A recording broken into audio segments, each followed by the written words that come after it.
Welcome to ESPN Classic's Battle Lines. I'm Rich Eisen. Wind-lashed and snow-strafed, Cleveland Stadium was as cold and foreboding as a mausoleum on January 11th, 1987.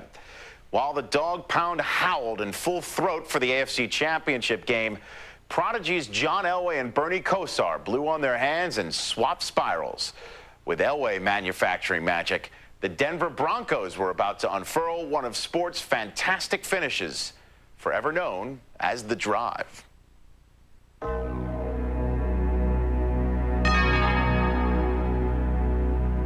The Broncos had never won a playoff game on the road, and very few people thought they were going to start that day in Cleveland.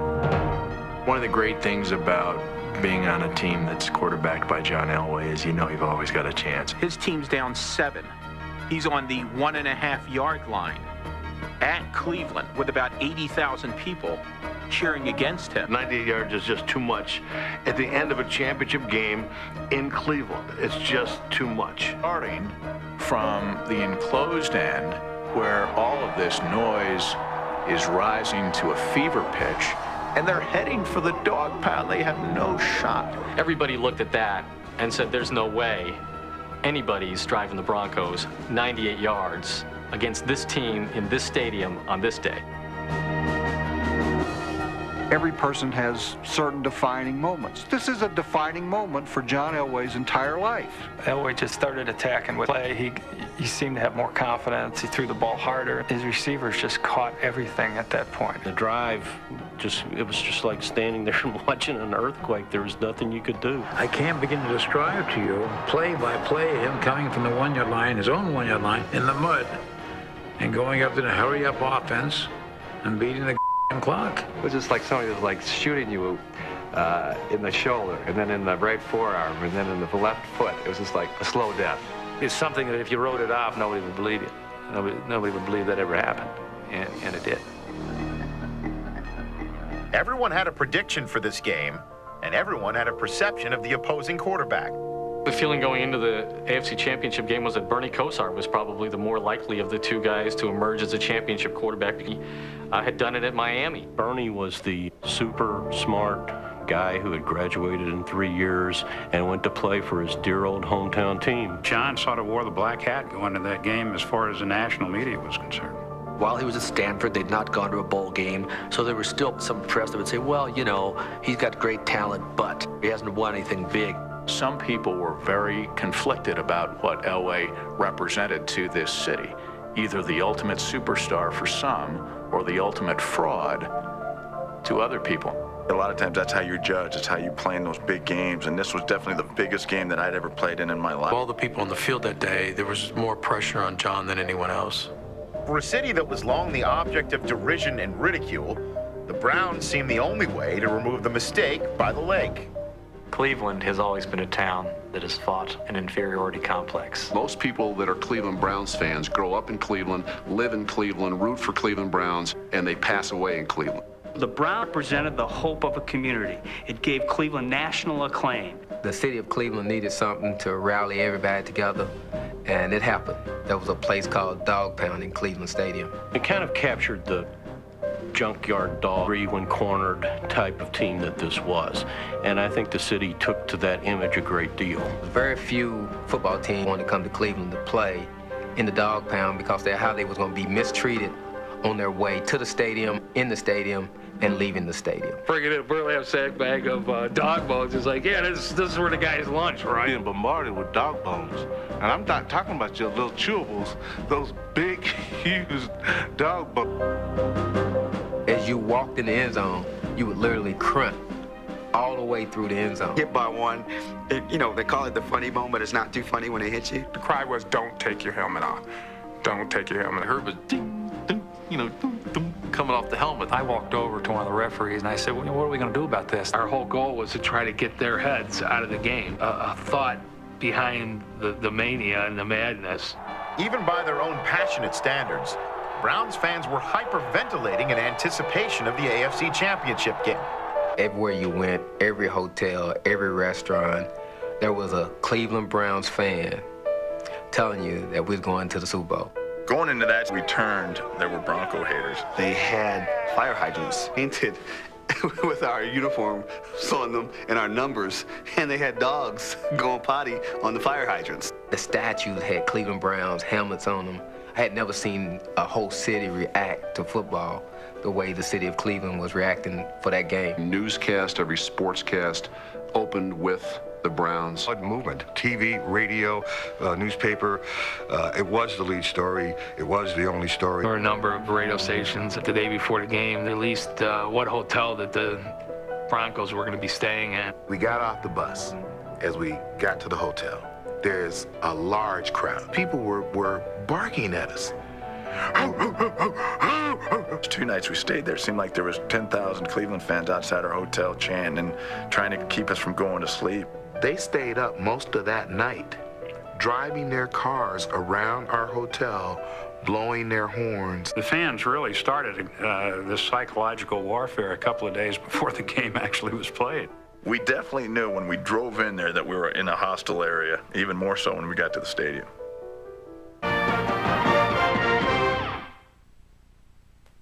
The setting was Gothic grim, the arena gray and cold, made even more so by the winds that howled in off Lake Erie. Going to Cleveland Municipal Stadium, it was like stepping back into the past. It was cold. It was in the high 20s, low 30s, below freezing. Players would spit and it would freeze on their helmet. There were footprints from the last game in the mud still frozen there. I remember on the field looking at it and saying, this is nothing more than frozen dirt painted green. How can they possibly play a football game on this? The game was played at a conservative pace, with each side reluctant to risk the possibility of a turnover. It was a fairly unremarkable game for 3.5 quarters. It didn't seem to be a game that would offer the prospect of a dramatic finish. The mindset was about running the football, dominating at the line of scrimmage, setting tone physically, and not making mistakes. We knew that it was probably going to be a 1 touchdown or 1 field goal win for somebody. Dan Reeves, he really hated to take chances out there in the field. And unfortunately, it kind of held John Elway back. We weren't moving the ball that well against Cleveland throughout the day, but we knew when Dan took the shackles off of John, anything can happen. John Elway felt like they spent 58 minutes in a game playing one way, not to lose. And then with 2 minutes left, Dan Reeves would go to John Elway and say, go win the game. We played keep it close that whole game, and then once we got in that situation where we were down by 7 points, we could no longer do that. With the score knotted at 13, those 7 points came with less than 6 minutes remaining in the fourth quarter, on a third down play from the Denver 48-yard line. It's one of those plays where during the course of a ball game, there's a time where you're going to take a chance. And this was that time. We got to the line of scrimmage and saw they were going to blitz. Saw that I had Brian. I could get Brian matched up on a safety. I saw Dennis Smith over me. I saw Bernie Kosar look at me. I knew he was coming to me.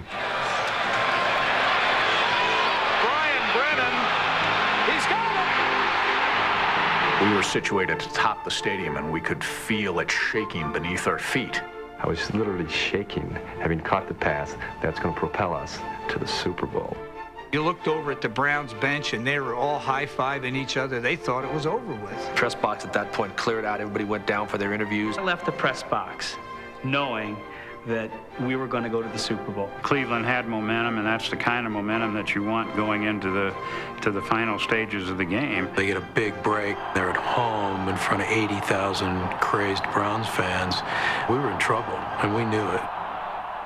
Broncos are down 20-13, time's running out. The only way they're going to do this is if they get a great kickoff return. Worst case scenario, we're going to have the ball on the 20-yard line, 25, 30-yard line. All day, Mosley, his kickoffs were all kind of squib kicks. That was one of my flutter kicks that I kicked to make guys kind of stumble around and not be sure of themselves. The ball is slipping around, and Ken Bell and Gene Lang are chasing it like a pig that had just come out of mud. Referees were unpiling, and it was literally between the 2 and the 1 yard line. And it's really the only time in my life that at that moment I thought we just lost. We lost our opportunity to go to Super Bowl. My wife turned the TV off, and she couldn't even watch. I remember just thinking, this is it, I can't believe we're going to lose. I really thought that we were going to be able to win this one. And I turned the TV off, just so disappointed and thinking about how badly John must be feeling. That kind of tells you that the only people that thought we were going to win it was the people in that huddle on the sideline. We all said that John had the weirdest look in his eyes. He'd come to the sideline and talk to Dan, and he's like he's looking right through him. They get very wide and they get very direct and intense. And when he would get those eyes, you'd know something was going to happen. Once he had the look in his eye, he believed in himself that we can do it. Then it started to just trickle between the players, and we saw that there was a chance. The end zone was barely in sight, but the dog pound was clearly audible. With the stadium vibrating, in the Denver huddle, a lineman broke the tension. Keith Bishop, our offensive guard, said something that was totally off the wall. Hey, we got these right where we want them. And everybody's looking around like, Bish. I could tell by their reaction, the way they laughed, the calmness. I could tell that it really meant something. They told me over the years that relaxed them. Opportunity. You are in the shadows of your own goalpost in the AFC Championship game. No chance. Time running out. If you don't do it, who cares? But if you can pull this off, it's going to be the grandest moment in your career and the grandest moment in your life.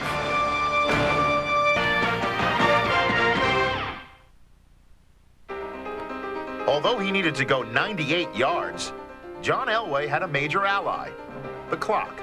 People don't realize the drive is 5:30 plus. So it wasn't a 2-minute drill. It was a long drive. I thought that our defensive coordinator called a defensive play that was going to end the game on this first snap.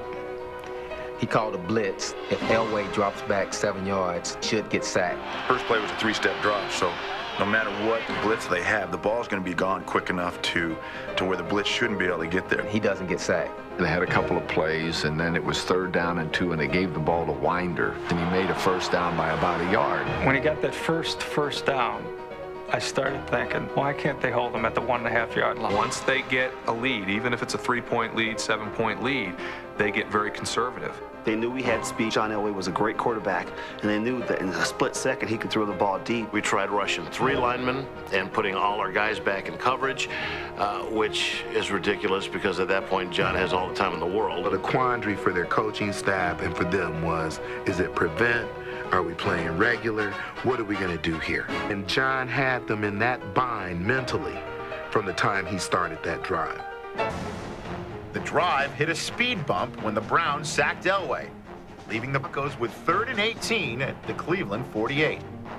We didn't have to get it all in one deal. Make sure you take what the defense would give you because we're going to go for it on 4th down. I did not go in with the mindset of, okay, I'm just looking for 10 yards. Then it's John Elway.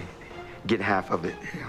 I want it all. The crowd was as loud as they'd been all day, and we're in a silent count. I moved my foot a little bit too quick. John put his wide receiver in motion, and as the receiver was coming across the formation, the center snapped the ball early. Watson doesn't know the ball's being snapped, and it's all kind of played out in slow motion. I felt it graze me, and when you look at the film, you can see the little bit of a ricochet. As soon as I came out of my break, the ball was there. Mark Jackson?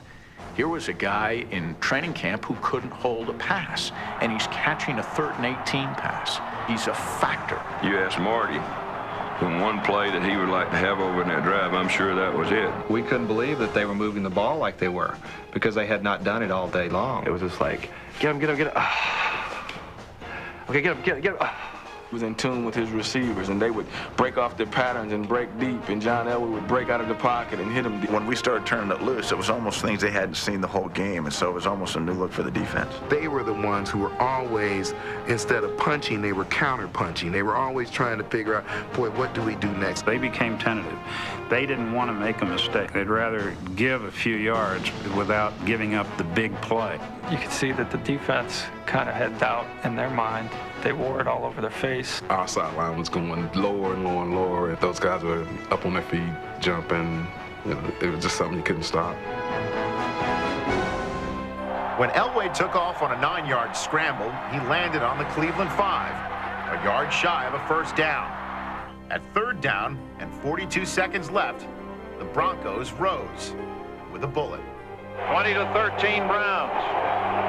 Mark Jackson in motion. The snap to Elway. I'm looking back to see if the flats are open because I never thought I'd get the ball. Next thing I know, I look up and John's like firing it. The look, the throw. I saw that he was open and threw it so hard that there was no chance that he was going to have a chance of missing that pass. I was going to throw this ball, and if it tipped, it was either going to go through the guy's hand or it was going to go all the way out of the end zone. Still to this day, I never threw a ball as hard as I threw that one. The snap to Elway. The look, the throw. Touchdown! John Elway has just thrown the touchdown to Mark Jackson, 98.5-yard drive. We'd come 98 yards, and now all of a sudden we don't get this extra point. We lose 20-19. All that works for naught. An extra point is pretty much a given, but an extra point at that end of the stadium at that time of the game, it's a pretty high-pressure kick. And in that flash in my head of thinking, this would be a really bad time to miss an extra point. Ball is down. Carlos's kick. Got it. We're tied. Denver 20. Cleveland 20. And I said, this game is over. He said, no, it's tied to go in overtime. I said, this is over. The Browns can't recover from this. Trophy was headed that way behind our bench, to our left, toward the Cleveland Browns locker room. When John stuck the drive in, we see the trophy coming back our way, behind us on the sidelines. And I thought, the guy doesn't know where to put the trophy. And the attitude and the chemistry, the vibes from the sideline changed completely from what it was 5 minutes before. The Browns won the coin toss, but looked shell-shocked. After going 3 and out, they seemed to be in full psychological retreat. Elway promptly drove the resurgent Broncos 60 yards into field goal range. When John came off the field, he was glazed over. And as we passed on the field, kept yelling was, just like practice, just like practice, just like practice. I was just trying to lighten the situation and get him thinking in the right frame of mind. When the field goal comes out, there's always a chance for all kinds of things. First of all, you can miss the field goal. That's easy. But what if it's blocked? I went to the sideline, and I remember going over seeing Jim Ryan. Coward, because once we got into the overtime and he got us in position for the field goal, he couldn't watch. Ball is down. Carlos's kick is on the way. Almost immediately, that ball doesn't have a chance of making it in. The officials are supposed to look up the outside of the goalpost. They see any piece of the football outside of the goalpost, then it's supposed to be no good. And it looked like there was about half of the football outside of the goalpost. I look up, I said, he missed it, and I turned my head. I thought he hooked it left, but I swear to God. I'm already thinking that we're back on the field. Ball is down. Carlos's kick is on the way, and it is gone. The Denver Broncos have come from behind to win it in overtime. His hands goes up. That's when my head dropped. The game's over. I'll remember the silence. It was 80,000 people who were yelling and screaming to distract the kicker. All of a sudden, it was like church. You could hear the individual Bronco players cheer when we won because there was no other noise in the stadium.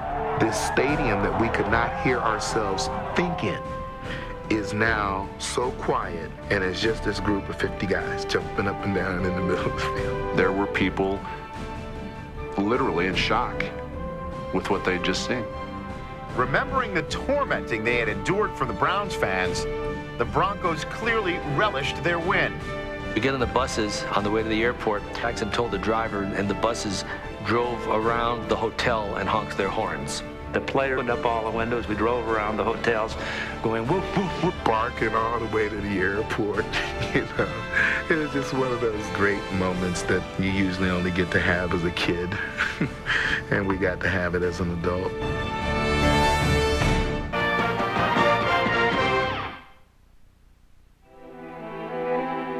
It is said victory has 1,000 fathers, but defeat only one. Some in Cleveland thought the one father of this mother of all defeats was Marty Schottenheimer. The great line was that Marty had played a prevent defense and all it prevented was victory. It's the one thing Marty is known for even today, 15 years later in Cleveland. was playing a prevent defense against Elway. Marty's caught a lot of heat for that he shouldn't have caught. We were the ones that were on the field. We were the ones that were playing the defense. I don't care what he called. We still should have executed. Marty made the right call. We just made a good play. I mean, it's one or the other, and you got to stick with what's been successful with you the whole game, and Marty did that.